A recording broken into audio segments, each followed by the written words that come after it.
portrait wasn't shot in a studio, it was shot right here in my living room. I wanted to recreate the lighting from an editorial image, so I started studying the light. Where is it coming from? How soft is it? And how directional is it? So I began testing different lighting setups until I eventually got pretty close. And today I'm going to show you the entire process, including all the failed attempts. Hi, I'm Tanja. I'm a portrait photographer from Düsseldorf, Germany, and today I'm taking you behind the scenes of this shot.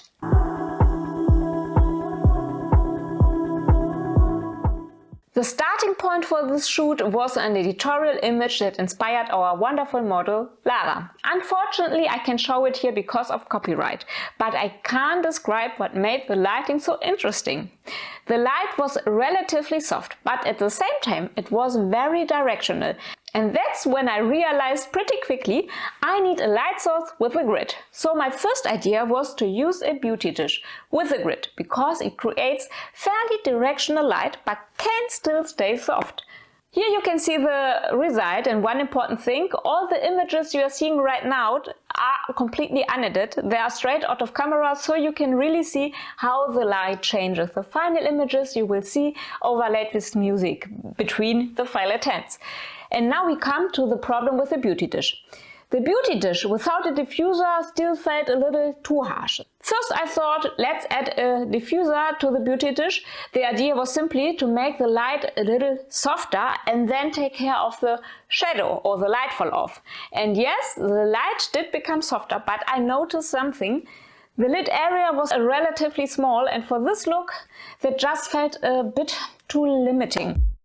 Tick-tock ticking, I ain't Big Ben, time it ain't watching it. Stay watching me, slaying like Blaine, 9-day walking it. Tick-tock ticking, I ain't Big Ben, time it ain't watching it. Clock stay watching it, slaying like Blaine, 9-day walking it. No one look good, no one look young, I could be 1,000 years old. Baby, I'm a star, baby, I'm the one, don't you know that I'm immortal? No one look good, no one look young, I could be 1,000 years old. Baby, I'm a star, baby, I'm the one. I'm 9-day walking it. Tick-tock ticking, I ain't Big Ben, time it ain't watching it.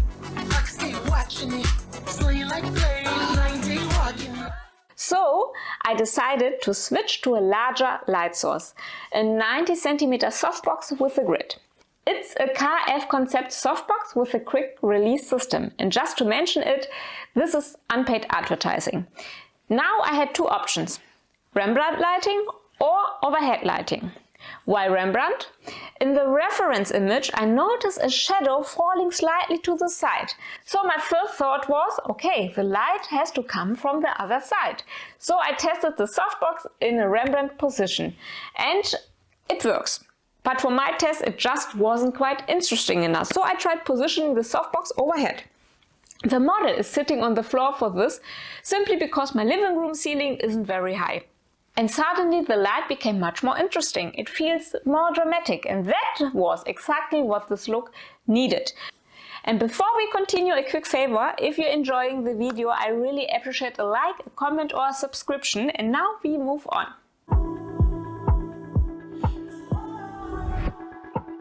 I'ma be in the garden, I'm running free, singing don't come back for me, far away from my brothers overseas.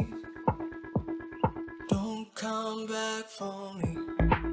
Cold winds won't bother. And anyway, I got remedies in my DNA. Damn long good father. Don't wait.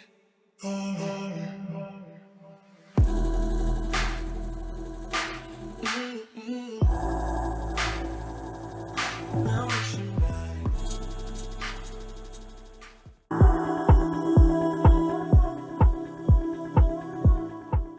And then I had another thought. If the key light works now, maybe I can add a second light. For that I used a small shoot-through umbrella and bounced it into my living room ceiling. This creates a much larger light surface and a very soft fill light. The key light was a Godox AD200 Pro at half power, and the fill light was a Godox V1 at about 1/8 power.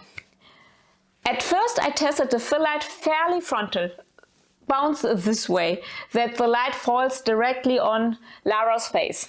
And that still felt a little bit too flat. So I moved the fill light slightly to the side and bounced it in this direction. She was sitting here, so that it comes from the side.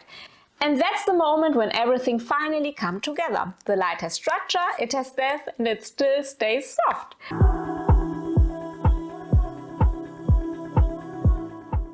And now a little bonus tip here. When you photograph portraits, always capture a few detail shots as well.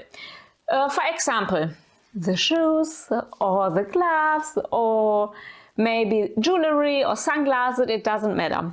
They add a lot to a portrait series.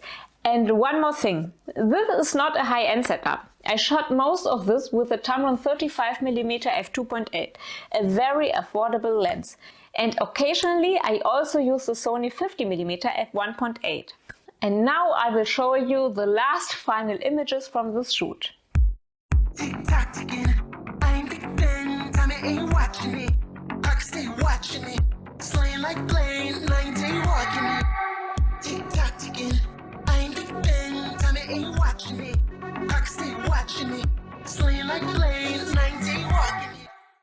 If you like to see how I shot editorial portraits using just one light, then watch this linked video here. It's a perfect follow-up setup. And now we see us next week. Bye!